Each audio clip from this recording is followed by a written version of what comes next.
محترم یہ جو عقیدہ تقیہ ہے ایسا نہیں ہے کہ یہ عقیدہ تقیہ فقط شیعوں کا عقیدہ ہو، ایسا نہیں ہے کہ عقیدہ تقیہ ان کی نظر میں فقط روافض کا عقیدہ ہو، نہیں، بلکہ حقیقت یہ ہے عقیدہ تقیہ قرآنی عقیدہ ہے،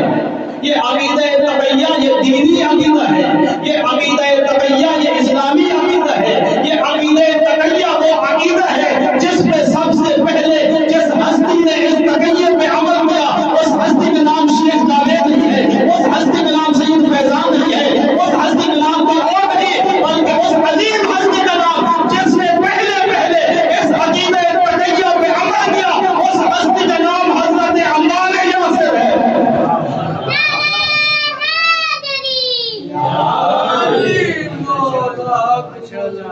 سب سے پہلے جس ہستی نے،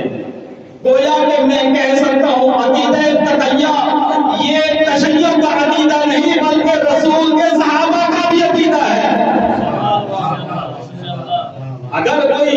جناب عمار یاسر کو صحابی مانتا ہے تو اسے عقیدہ تقیہ اپنانا پڑے گا، اس لیے کہ ان کی کتابوں میں لکھا ہوا ہے صحابی اصحابی الوجوہ بأیہم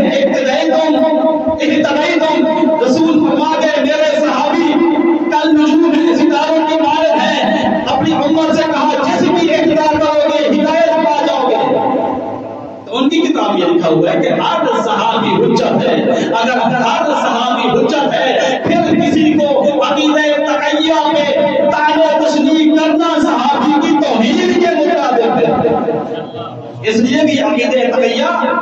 تشیع کی وراثت نہیں ہے بلکہ عقیدہ تقیہ دین کا ایک حکم ہے، ایک اسلام کا ایک عقیدہ ہے۔